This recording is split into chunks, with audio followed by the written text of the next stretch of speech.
So, in the beginning was the Word. No. So if we pretend that there is a history of the world, that the world is real and there is the beginning of the world and people entering it and all that sort of thing. So, in the beginning, when there was just the world and people arising in it, human beings, the first time a human being felt separate, there would have been a question that would come out of the human being, and the question would be, say, something like, who am I, or what is the meaning of life, let's say. And the response from someone else they met could be what this message is actually saying, something very simple. Who am I? You aren't anyone, there is just wholeness, let's say. So individually, in the beginning of what we call time, the response to any sort of question that came out of feeling separate and seeking an answer to why there is a feeling of separation would have been totally simple and what we call these days non-dual. As time went by, so individuality became more powerful. And there was a more powerful sense of being an individual and believing in individuality. It just became more sophisticated. And because there were so many apparent other individuals in the apparent world, so the whole sense of being a separate individual in this skin and having to negotiate with the world, that just became more and more the norm. So what also arose, of course, with that sense of being separate and being individual, with free will and choice, was, of course, an increasing feeling of being separate. And so then, what came out of that individuality was a need to find an answer to why there was a feeling of separation. But it was now an individual need. Lots of individuals wanted to know why they felt separate. Lots of others didn't. They were still out, killing bison and dragging blondes into their caves. Quite nice, really. Who cares about separation? But there was that sense of individuality and sophistication arising. And so the individual then wanted its own answer to why it felt separate. And because it wanted its own answer to why it felt separate, it got its own answer to why it felt separate, which comes out of the dream of individuality, which comes out of another individual who wants to please or give the other individual an answer. So the answer that came out about why you feel separate, why you feel there's something missing, was obviously coming out of a belief system. It was a dogma. It came out from an individual who wanted to give somebody else an answer to a problem. And so that was the beginning of religion. Religion began because religion, the religious dogma or system, is a good answer for somebody who wants to find direction and purpose. The individual believes that they are in a world that's separate to them, and they want to find a purpose to their life, and they want to find direction. So what then developed in the apparent world was religion. And that's in very simple terms. Obviously there were all sorts of religions for all sorts of individuals who wanted all sorts of funny and different answers. And that's going on now. But also what came out of that whole need was the idea of enlightenment. At that time psychotherapy wasn't around. But enlightenment also came out of that need to give an answer.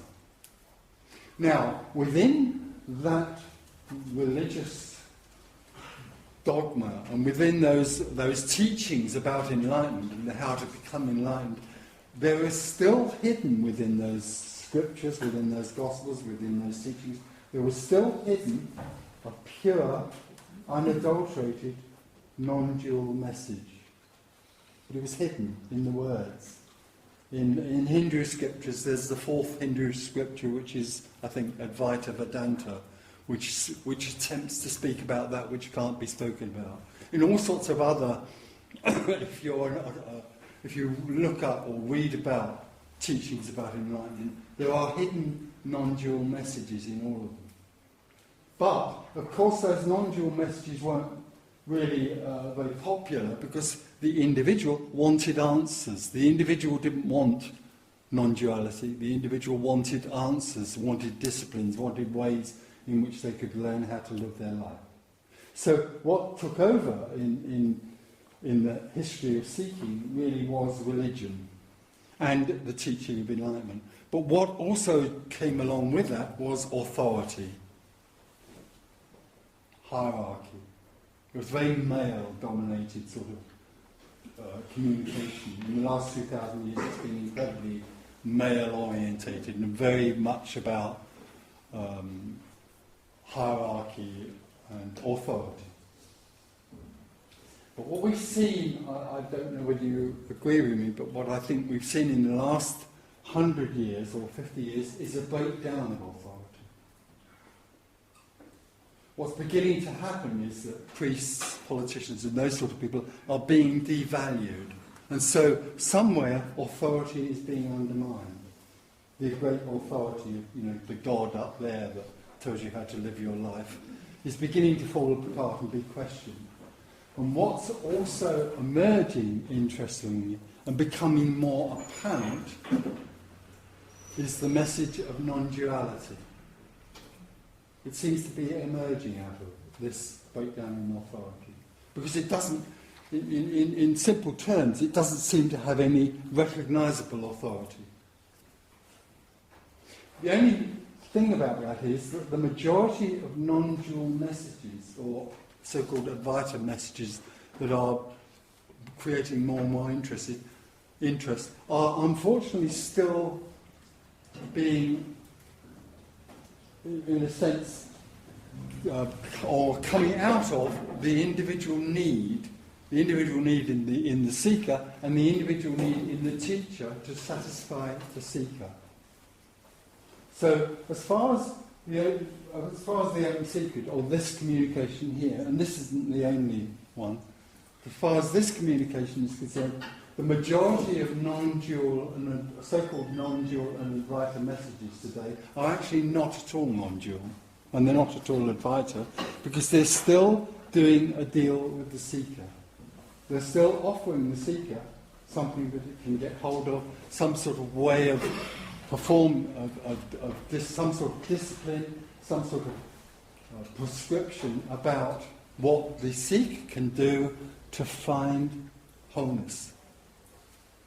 If you look with any discrimination at most so-called non-dual and Advaita messages, they still recognise that you are an individual with free will and choice, and you have a choice to do this or that. Even so-called self-inquiry is absolutely a prescriptive teaching. It's about the possibility of looking into your thoughts and developing your awareness. So it's very rare to come across a message or communication that is totally and utterly free of any sense of speaking to a seeker and recognising a seeker at all as anything other than a dream. As anything other, in a way, as more than an illusion. So a pure non-dual message doesn't recognise that there is anyone out there that has free will and choice, and also doesn't recognise that there is any movement from A to B, that there's any sort of change at all. And there is something that's constant about the purity of a non-dual message, and that is that it constantly points to the utter sublime hopelessness of seeking.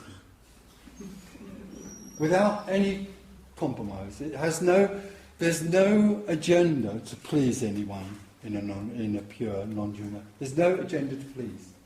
There's no agenda. Because this communication doesn't come out of an individual.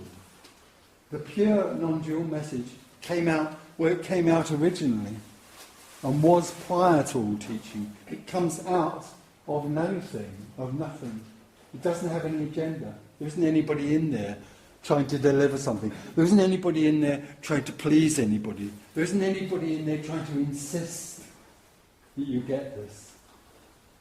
There isn't anybody in there that's suggesting there's some sort of state you can be in, like living in the moment or being here now. All of those things simply are not part of this communication. This communication comes out of the absolute compassion which destroys illusion. So it's a destroyer. The message actually destroys any hope. It also points to something which can't be described. It points to the absolutely stunning realization, possibly the possibility, the realization that what you are looking for, what the seeker is looking for, has never been lost. The stunning realization that actually what you're seeking is what's happening in this room right now. What's happening in this room right now is what is sought. It's not gone away. It never came, and it's never gone away. It is the constant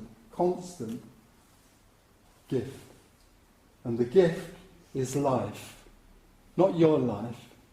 The gift is simply aliveness. What's happening in this room is pure, innocent, passionate life. And that is the gift. That is what can be died into. Life can dissolve the whole sense of you looking for an answer in life. The treasure isn't hidden within life, the treasure is life.